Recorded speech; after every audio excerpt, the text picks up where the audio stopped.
ओम शांति। मुरली तारीख 13/4/2024। मीठे बच्चे, बाबा 21 जन्म के लिए तुम्हारे दिल ऐसी बहला देते हैं जो तुम्हें दिल बहलाने के लिए मेले मलाखड़े आदि में जाने की दरकार नहीं। प्रश्न: जो बच्चे अभी बाप के मददगार बनते हैं उनके लिए कौन सी गारंटी है? उत्तर: श्रीमत पर राजधानी स्थापन करने में मददगार बनने वाले बच्चों के लिए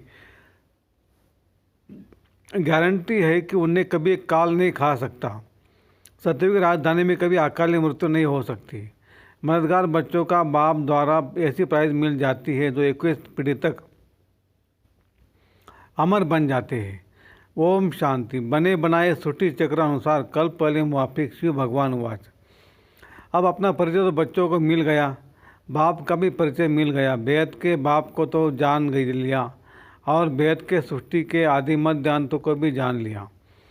नंबरवार पुरुषार्थ अनुसार कोई आश्चर्य जान जाते तो फिर समझा भी सकते हैं। कोई अधूरा कोई कम, जैसे लड़ाई में भी कोई कमांडर चीफ कोई कैप्टन कोई क्या बनते हैं। राजाई की माला में भी कम, कोई साहूकार प्रजा कोई गरीब प्रजा नंबरवार है। बच्चे जानते बराबर हम खुद श्रीमत पर सृष्टि पर श्रेष्ठ राजधानी स्थापन कर रहे हैं। जितनी जितनी जो मेहनत करते हैं उतनी उतनी बाप से प्राइज़ मिलती है। आजकल शांति के लिए राय देने वाले को भी प्राइज़ मिलती है।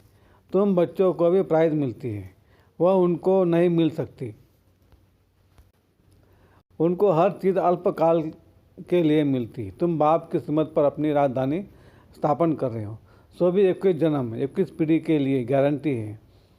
वह बचपन व जवानी में काल खाता नहीं, ये भी जानते हो। न मन न चित्त में था, हम ऐसे स्थान पर आकर बैठे हैं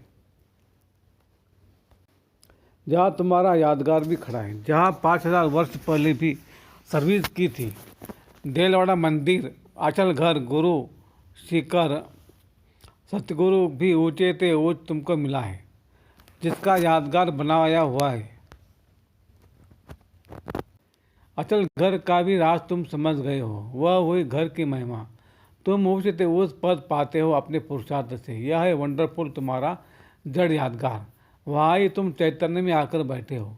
यह सब है रूहानी कारोबार जो कल पहले चली थी। उनका पूरा यादगार यहाँ है। नंबर 1 यादगार है। जैसे कोई बड़ा इम्तहान पास करते तो उनके अंदर खुशी रौनक आ जाती है। फर्नीचर पर वाइज कितने अच्छे रखते हैं। तुम तो विश्व के मालिक बनते हो, तुम्हारे से कोई भेंट कर नहीं सकता। ये भी स्कूल है। पढ़ाने वाले को भी तुम जान गए हो। भगवानवाद भक्ति मार्ग में जिसको याद करते हो, पूजा करते हो, कुछ भी पता नहीं पड़ता। बाप ही सम्मुख आकर सब राज समझाते हैं, क्योंकि यह यादगार सब तुम्हारे पिछाड़ी की अवस्था के हैं। अभी रिजल्ट नहीं निकली है। जब तुम्हारी अवस्था संपूर्ण बन जाती है, उनका फिर भक्ति मार्ग में यादगार बनता है। जैसे रक्षाबंधन का यादगार होता है, जब पूरी पक्की राखी बांध हम अपना राज्य भाग्य ले लेते हैं, तब फिर यादगार नहीं मनाते हैं। इस समय तुमको सभी मंत्रों का अर्थ समझाया है। ओम का अर्थ समझाए। ओम का अर्थ कोई लंबा नहीं है। ओम का अर्थ अहम आत्मा मम शरीर। अज्ञान काल में भी तुम देहमान में रहते हो तो अपने को शरीर समझते हो।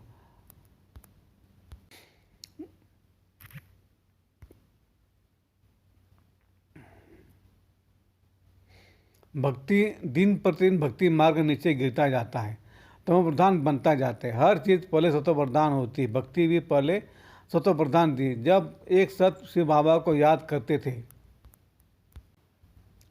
भी बहुत थोड़े। दिन प्रतिदिन वृद्धि बहुत होनी है। विलायत भी में जास्ती बच्चे पैदा करते हैं तो उनको इनाम मिलता है। बाप कहते काम माँ शत्रु है। सृष्टि बहुत वृद्धि हो चुकी है, अब पवित्र बनो।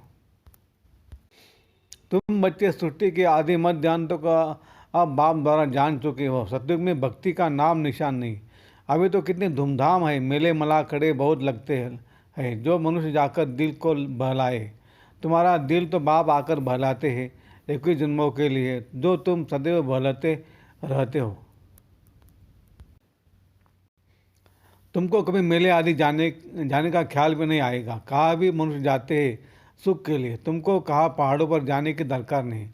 याद है वो कैसे मनुष्य मरते हैं। मनुष्य तो सत्युग कलयुग स्वर्ग नरक को भी नहीं जानते। तुम बच्चों को तो पूरा ज्ञान मिला है। बाप नहीं कहते कि मेरे साथ तुमको रहना है, तुमको घर बार भी संभालना है। बच्चे जुदा तब होते जब कोई खिटपिट होती है, फिर भी तुम बाप के संग न रह नहीं सकते हो। सब तमो सतो प्रधान बन नहीं सकते। कोई सतो रज कोई रजो कोई तमो अवस्था में ही है। सब इकट्ठे रह नहीं सकते। यह राजधानी बन रही है।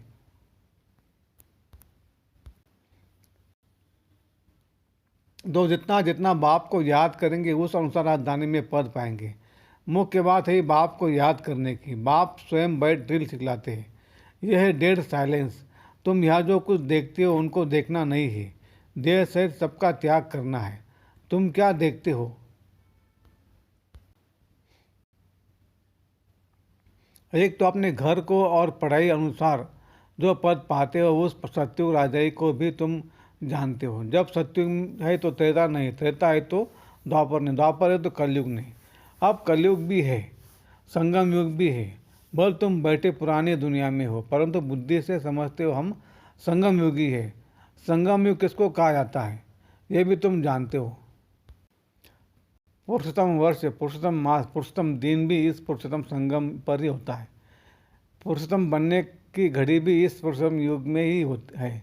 यह बहुत छोटा लीप युग है। तुम लोग बाजुली खेलते हो जिससे तुम स्वर्ग में जाते हो।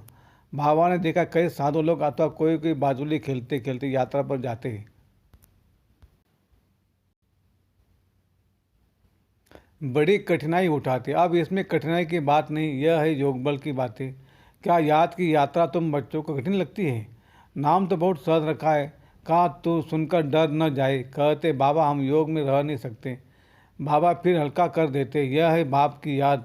यह तो सब चीज़ों को किया जाता है। बाप कहते अपने को आत्मा समझो, तुम बच्चे हो ना। यह तुम्हारा बाप भी है, माशूक भी है। सब आशिक उनको याद करते। एक बाप अक्षर भी काफ़ी है। भक्ति मार्ग में तुम मित्र संबंधियों को याद करते फिर भी हे प्रभु हे ईश्वर जरूर कहते हो। सिर्फ पता है नहीं कि वह क्या चीज़ है। आत्माओं का बाप तो परमात्मा है। इस शरीर का बाप तो देहधारी है। आत्माओं का बाप अशरीर है। वह कभी पुनर्जन्म में नहीं आते और सभी पुनर्जन्म में आते, इसलिए बाप को ही याद करते। जरूर कभी सुख दिया है। उनको कहा जाता है दुख हरता सुख करता, परंतु उनके नाम रूप देश काल को नहीं जानते। जितने मनुष्य उतनी बातें, अनेक मत हो गई है। बाप कितना प्रेम से पढ़ाते, वह है ईश्वर शांति देने वाला। कितना उनसे सुख मिलता है। एक एक गीता सुनाकर पतितों को पावन बना देते हैं। प्रवृत्ति मार्ग भी चाहिए ना। मनुष्यों ने कल्प की आयु लाखों वर्ष कर दी है, फिर तो अनगिनत मनुष्य हो जाते हैं। कितनी भूल की है। यह नॉलेज तुमको अभी मिलती फिर प्रायलोप हो जाती है। चित्र तो है जिनकी पूजा होती है, परंतु अपने को देवता धर्म का समझते नहीं है। दो जिनकी पूजा करते वह उस धर्म के हैं, यह समझ नहीं सकते कि हम आदि सनातन देवता धर्म के हैं, उनकी ही वंशावली है। यह बाप ही समझाते। बाप कहते तुम पावन थे फिर तमो प्रधान बन पड़े हैं। अब पावन तत्व प्रधान बनना है। क्या गंगा स्नान से बनेंगे? पतित पावन तो बाप है। वह जब आकर रास्ता बताए तब तो पावन बने। पुकारते रहते परंतु जानते कुछ भी नहीं।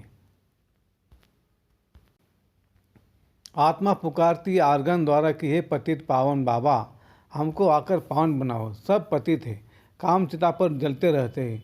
यह खेल ही ऐसा बना हुआ है। फिर बाप आकर सबको पावन बना देते हैं। बाप संगम पर ही समझाते हैं। सत्युग में होता है एक धर्म, बाकी सब वापिस चले जाते हैं। तुम ड्रामा को समझ गए हो जो और कोई नहीं जानते। इस रचना का आदि मध्य अंत क्या है, ड्यूरेशन कितना है, यह तुम ही जानते हो। वह सब है शुद्ध। तुम हो ब्राह्मण, तुम भी जानते हो नंबरवार पुरुषार्थ अनुसार। कोई गफलत करते तो उनके रजिस्टर से दिखाई पड़ता है कि पढ़ाई कम की है। कैरेक्टर का रजिस्टर होता है, यह भी रजिस्टर होना चाहिए। यह है याद की यात्रा जिसका कोई को भी पता नहीं है। सबसे मुख्य सब्जेक्ट है याद की यात्रा। अपने को आत्मा समझ बाप को याद करना है। आत्मा मुख से कहती हम एक शरीर छोड़ दूसरा लेते हैं। यह सब बातें ब्रह्मा बाबा नहीं समझाते, परंतु ज्ञान सागर परम पिता परमात्मा इस रथ में बैठकर सुनाते। कहा जाता है गौमुख मंदिर भी यहाँ बना हुआ, जहाँ तुम बैठे हो। जैसे तुम्हारी सीढ़ी है वैसे वहाँ भी सीढ़ी है। तुमको चढ़ने में थकावट नहीं होती है। तुम यहाँ आए हो पाप से पढ़कर रिफ्रेश होने के लिए। वहाँ गोरख धंधा भी बहुत रहता है, शांति से सुन नहीं सकेंगे। संगल्प चलता रहेगा, कोई देख न ले, जल्दी घर जाऊँ, इतना कितना होना रहता है। या कोई भी होना नहीं है, जैसे हॉस्टल में रहते हैं या ईश्वरीय परिवार है। शांति धाम में भाई भाई रहते हैं या है भाई बहन, क्योंकि यहाँ पाठ बजाना है तो भाई बहन चाहिए। सतयुग में भी तुम भी आपस में भाई बहन थे। उनको कहा था अद्वैत सावधानी, वहाँ लड़ाई झगड़ा कुछ भी नहीं होता। तुम बच्चों को पूरी नॉलेज मिली है कि हम थोड़े जन्म लेते हैं। जिसने जास्ती भक्ति की है उनका हिसाब भी बाप ने बताया है। तुम ही शिव की अविचारी भक्ति करना शुरू करते हो, फिर वृद्धि होती जाती है। वह है सब भक्ति। ज्ञान तो एक ही होता है। तुम जानते हो हमको शिव बाबा पढ़ाते। ये ब्रह्मा तो कुछ भी नहीं जानते थे। जो ग्रेट ग्रेट ग्रैंड फादर था वह इस समय यह बने हैं। फिर मालिक बनते तथा तुम एक तो मालिक नहीं बनेंगे ना, तुम पुरुषार्थ करते हो। ये बेहद का स्कूल, इसकी ब्रांचें ढेर होंगी, गली गली घर घर में हो जाएगी। कहते हमने घर में चित्र रखे हैं, मित्र संबंधी आदि आते तो उनको समझाते। जो इस झाड़ के पत्ते होंगे वो आ जाएंगे। उन्नों के कल्याण के लिए तुम करते हो।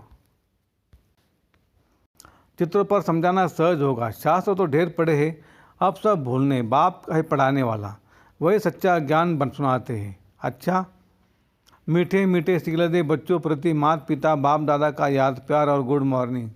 रूहानी बाप की रूहानी बच्चों को नमस्ते। हम रूहानी बच्चों की रूहानी बाप दादा को याद प्यार गुड मॉर्निंग और नमस्ते। शुक्रिया बाबा, शुक्रिया आपका, लाख लाख शुक्रिया। Thank you thank you thank you. कम बोलेंगे, धीरे बोलेंगे, मीठा बोलेंगे, सोच समझ कर बोलेंगे और तोल तोल के बोलेंगे और खुशी खुशी से घर जाएंगे। Thank you. धारणा के लिए मुख्य सार। एक, डेढ़ साइलेंस की डील करने के लिए या जो कुछ इन आँखों से दिखाई देता है उसे नहीं देखना है। देह से बुद्धि से सबका त्याग कर अपने घर और राज्य की स्मृति में रहना है। 2, अपने कैरेक्टर का रजिस्टर रखना है। पढ़ाई में कोई गफलत नहीं करनी है। इस पुरुषोत्तम संगम युग पर पुरुषोत्तम बनना और बनाना है। वरदान, सदा सर्व प्राप्तियों से भरपूर रहने वाले हर्षित मुख हर्षित चित्त भव। जब भी कोई देवी या देवता की मूर्ति बनाते हैं तो उसमें चेहरा सदा हर्षित दिखाते हैं। तो आपके इस समय के हर्षित मुख रहने का यादगार चित्र में भी दिखाते हैं। हर्षित मुख अर्थात सदा सर्व प्राप्तियों से भरपूर। तो भरपूर होता है वही हर्षित रह सकता है। अगर कोई भी अप्राप्ति होगी तो हर्षित नहीं रहेंगे।